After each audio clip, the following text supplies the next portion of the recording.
करिए ने धंधा करिए आ भोरे उठ क आ गेल हँ जे से एकरा काम काज करे ले नहीं कहबै। हाँ तो अहाँके नहीं तक अखन लेट होइए ठीक छै ने। अहाँ नहीं तक ऑफिस जाओ अतऽ जाओ आ एकरा किछो नहीं कहियो बैसा खुआओ ठीक छै। रखू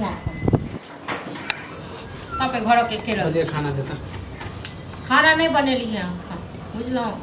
अहाँ ने भोरे उठै छियै आ जाइ छियै घुमानी करे लेल। हाँ हम भोरे उठै छियै तऽ हमरा खाने टा नहीं हम कनी टहलबो नहीं करी। हाँ तो अहाँ ने पूरा दिन टहलते रहू। हाँ अगर की चाहिए यो बैसारी में खेनाइ मिल जाइए खाना टाइम देख के केते भ गेल टाइम कते भ गेल जाओ ने बना लिअ खा लिअ पेट भरि रहल यऽ ने अहाँके तऽ अहाँके ज्यादा अथी भ गेल ने। हाँ अहाँके एको बेर ई होइए जे कनि माले जाओ कनि सानी लगा दै छियै कनि बाहर कऽ दै माल जाल के अहाँ देखबे करै छी त हम की देखिए। हाँ तो हम मालो झाल के देखिए घरों में देखिए अहाँके टाइम पर खानो दी सब चीज हम करिए लेकिन अहाँ की करबै। नहीं त हम घुमो नहीं दै पूरा दिन तो घूमते रहे छी। हाँ आ एगो बात अहाँ कहू अहाँ जे एना करे छियै सब दिन हम कतऽ से पैसा खुआएब। हाँ कतना बैठ के खाइ छी तो बैठ के नहीं खाइ छी की कब खाइ छी कमा के खाइ छियै।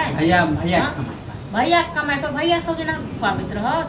हाँ भैया का और कोनो काम भैया हमरा नहीं छै। बोलबे नहीं करे माने अहाँ खाली बोलैत रहै भैया नहीं बाजैया ना भैया की जान गेलै घर के न चले छै ना से तो हम बुझै छी।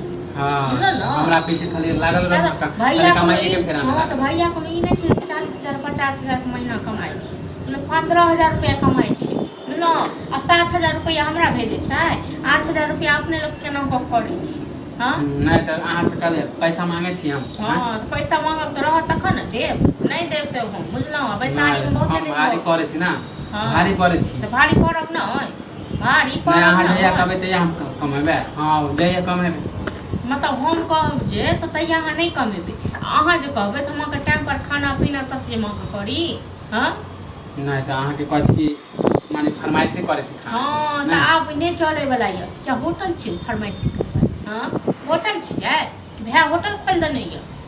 हां त हमरो मन जइया होते तइया कमाइ तो अहाँ के जइया मन है तइया कमाएब न त ठीक छै अपन व्यवस्था क लियो अपन व्यवस्था करू हम नहीं देब खाना बना के छोड़ दे छी माई खाना बना के व्यवस्था कर लेबै जाय छी हम अपने चूड़ा चीनी फुला के खा ले। हां त अहाँ के त मन है कि हां एकरा खाना नहीं देबै अपने चोरा के रखने होबे नहीं दे। हां त राखब न अपन घर वाला कमाई है अहाँ कमाई नहीं कहियो दलौ 500 रुपयो इन क। हां भोजी तरकारी कमाई त देबे कैतु ना नहीं कमाई तब ना खाना मारे छी हमरा किया नहीं कमाई छी। हां जते ई त नहीं है नांगर रूल छी। हां की पढ़ल लिखल नहीं छी आइ जना तना क के भैया पढ़ेलक लिखेलक 12वीं पास करा देलक। हां आ तक बाद कहने रहे जे और पढ़े त अपना अथी से नहीं पढ़लो। हां त आइले हमरा दुख दै छी ना दुख देब न दुख नहीं दै छी त कते से नहीं करे छी नहीं लगाऊ नहीं देबे ना नहीं देब अपने नहीं देब सोच लियो हमर माल